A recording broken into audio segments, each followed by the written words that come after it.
Quand on dit plongée sous-marine, il y a un terme qui vient en tête presque instantanément. Mais pour autant, je suis sûr que vous n'avez aucune idée de ce que c'est réellement. Et encore moins à quoi ça sert. Et même si vous pensez savoir, en vrai vous savez pas. Et ce terme, c'est palier de décompression. Donc pour remédier à ça, aujourd'hui on va parler de maltraitance de vipères et de chèvres, de prisonniers au bonnet rouge, de ministre de l'Éducation nationale et de Coca-Cola. Aujourd'hui, on parle de la décompression en plongée. L'histoire commence il y a pas mal de temps. En 1670 en Irlande, le chimiste, physicien, alchimiste et inventeur Robert Boyle adore les cloches à vide.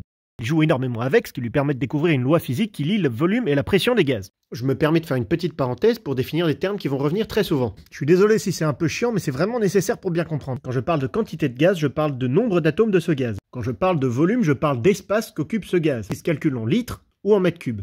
Quand je parle de pression, je parle de force qui s'exerce sur le gaz. Et l'unité de pression que je vais utiliser, c'est le bar. Un bar correspond à une fois la pression que l'atmosphère exerce sur notre corps quand on est au niveau de la mer. Donc on en revient à la découverte du monsieur. En gros, pour une même quantité de gaz, plus il y a de pression, moins il y a de volume, et moins il y a de pression, plus il y a de volume. Ça paraît tout con comme ça, mais ça a des implications partout en mécanique, comme par exemple, c'est ce qui explique le fonctionnement d'un piston. Et après avoir formulé un truc aussi mastoc, il s'ennuie dans son laboratoire. Et qu'est-ce que fait un pionnier de la physique moderne quand il se fait chier? Il va ramasser les vipères, les fout sous une cloche et fait le vide pour voir le résultat. Il observe que les vipères sont prises de convulsions et meurent, et en les disséquant, il observe la présence de bulles de gaz dans leur corps. Ces expériences sont documentées puis mises de côté jusqu'au 19e siècle. À cette période, un miracle est en train de s'opérer pour l'humanité, la révolution industrielle. Les ouvriers sont nécessaires en quantité astronomique pour la construction de bâtiments, des ports et des mines. Il y a donc bien plus de travailleurs nécessaires dans des environnements sous pression, principalement des plongeurs et des mineurs. Il arrive alors fréquemment que ces hommes remontent avec des problèmes comme des démangeaisons, des douleurs articulaires, mais aussi des vertiges, paralysie, nausées et vomissements, gênes respiratoires et ou perte de connaissance. Et même parfois ils en mouraient. C'est d'ailleurs à cause de ces risques que les plongeurs étaient parfois des bagnards ayant pour signe distinctif le bonnet rouge, porté par la suite par le plongeur le plus connu au monde en leur hommage. En 1841, Jacques Trégor documente le premier, le syndrome de décompression, en auscultant 2 mineurs sortis d'une période de travail en sas pressurisé présentant ces symptômes. En 1947, ils se rendent compte que la remise sous pression des patients est un bon traitement pour les symptômes. Et en 1957, Félix Hope-Seyler répète l'expérience de Boyle en torturant ses serpents et suggère que les symptômes des travailleurs sont causés par la formation de bulles de gaz dans les tissus. En 1861, le physiologiste Buckhoy donne comme hypothèse que les gaz du sang repassent à l'état libre sous l'influence de la décompression et occasionnent des accidents. Il se base sur les travaux de William Henry, un Britannique qui, non content d'avoir étudié et reçu un doctorat en médecine, a tout plaqué pour aller révolutionner la physique. Il déduit en gros que si on met un gaz en contact d'un liquide, plus ce gaz est mis sous pression, plus il va se dissoudre dans ce liquide. Et si la pression est relâchée, le gaz en solution retrouvera son état gazeux. C'est pas exactement ça qu'il dit, mais j'essaie de vulgariser. Et pour vous donner une image parlante, la bouteille de coca. Dans cette bouteille, on a de la boisson et du gaz sous pression, le CO2. La pression dans la bouteille est à 3 bars, ce qui signifie 3 fois la pression atmosphérique au niveau de la mer. Tant que la bouteille est fermée, une partie du CO2 est dissous dans le liquide et rien ne se passe. Quand on ouvre la bouteille, le CO2 sous forme gazeuse s'échappe et la pression s'équilibre avec l'extérieur, ce qui signifie qu'elle redescend à environ 1 bar. Et là, le CO2 qui était dissous dans l'eau reprend sa forme gazeuse et s'échappe du liquide sous forme de bulle, jusqu'à atteindre le point d'équilibre correspondant à la nouvelle pression subie. Vous commencez à voir ce qui se passe? Si vous remplacez le CO2 par l'azote présent dans l'air et le coca par le corps du plongeur, vous avez exactement ce qui se passe dans votre corps pendant une plongée.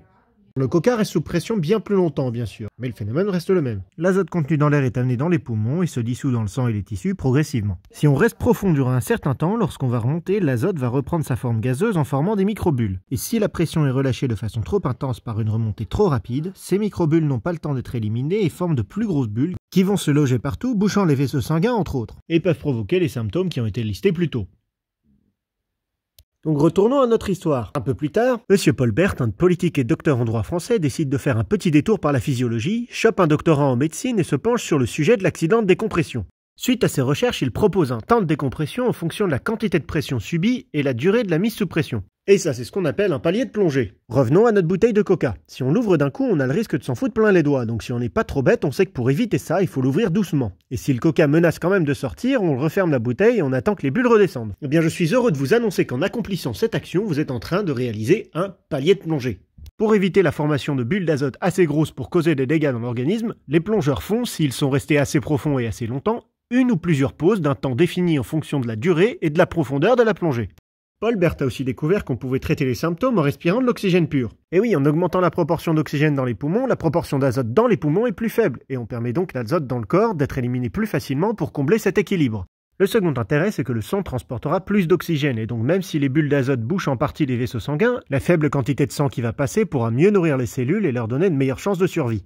Il découvre aussi plein de trucs sur la respiration de gaz sous pression, notamment qu'on peut crever en respirant de l'oxygène sous certaines conditions, mais ça ce sera pour une prochaine vidéo. Entre-temps, il travaille sur le projet de Jules Ferry pour rendre l'école gratuite, laïque et obligatoire, et lui succède au poste de ministre de l'Instruction publique. Donc oui, il est arrivé en France qu'on ait des ministres de l'éducation qui ne soient pas des manches à couilles. Désolé, on revient à l'histoire. Début 1900, la Royal Navy, qui en a marre de voir ses plongeurs crever du syndrome de décompression, missionne un Écossais, John Scott Haldane, pour s'occuper du problème. Celui-ci accepte gaiement, s'équipe d'un caisson de décompression où il commence à y enfermer tour à tour des chèvres, sa femme, ses enfants et lui-même pour développer un outil qui lui permettra de se protéger contre les accidents. Il déduit de ses travaux le concept de tissu rapide et tissu lent, prenant en compte le fait que les différents tissus absorbent et libèrent l'azote à des vitesses différentes. Le tissu graisseux est par exemple desservi par moins de vaisseaux sanguins. Il absorbe donc moins vite et libère aussi moins vite. À partir de ces théories, la Royal Navy développe en 1907 un outil révolutionnaire, les tables de plongée. Elles permettent de planifier les plongées en donnant un temps et une profondeur de palier en fonction du temps et de la profondeur de la plongée. Ce qu'il faut bien comprendre, c'est que c'est un travail statistique. Il protège la plupart des gens, mais l'accident de décompression peut quand même arriver dans certains cas, même si elles sont suivies à la lettre. C'est dû au fait qu'on est tous différents physiquement et que notre corps réagit différemment en fonction de notre état de fatigue, de stress, d'hydratation, etc. Ces tablettes pleines de chiffres se répandent donc à travers le monde et sont adoptées par les différentes organisations. Elles sont parfois modifiées en fonction des différentes découvertes scientifiques, mais le principe reste globalement le même, et dans l'ensemble, la plongée devient de plus sûre pour les travailleurs. Comme rien n'arrête le progrès, un nouvel outil commercialisé en 1946 va encore changer les choses. L'ingénieur français d'Air Liquide M. Gagnon et son copain au petit bonnet rouge développent et sortent de détendeurs de plongée modernes. Les plongeurs emportent désormais leurs réserves d'air sur le dos et ne sont plus forcément attachés à la surface. La procédure de décompression qui était auparavant supervisée par les petits copains au-dessus est donc maintenant confiée au plongeur lui-même. Et trimballer des plaquettes, la montre, le profondimètre quand ils en avaient les moyens. Tiens, encore une anecdote. On m'a raconté qu'en Croatie, par exemple, les plongeurs se mettaient à plusieurs pour en acheter un et qui descendaient tous avec des stylos à billes pour en bricoler des nouveaux, en faisant des marques en fonction de la position des bulles à chaque 10 mètres. Donc avoir tous ces objets en plus de tout l'équipement, gérer leur décompression, c'était pas tellement pratique. Sans compter que les tables de plongée, c'est bien pour des plongeurs qui descendent à une profondeur donnée pour faire une tâche à un endroit et remonter. Mais c'est pas super optimisé pour des plongeurs qui se baladent en changeant de profondeur pendant la plongée. La marine américaine bosse donc sur le problème et missionne la compagnie Foxborough pour s'en occuper. Il se pointe alors avec un boîtier muni d'un profondimètre et d'un système complètement mécanique qui simule l'absorption et l'élimination de l'azote. La décompression était gérée en regardant un disque comprenant 3 zones de couleur, blanche au centre, verte d'un côté et rouge de l'autre, le but étant de remonter sans faire apparaître le rouge sous peine de redescendre et d'attendre. L'appareil est utilisé, mais il ne suit pas exactement les tables de plongée, donc il n'est pas assez fiable. Le concept va pourtant faire des petits et évoluer avec notamment les progrès en électronique, pour donner les ordinateurs de plongée modernes. Ces nouveaux jouets permettent de calculer le taux de saturation du corps en temps réel, permettant des profils de plongée plus permissifs.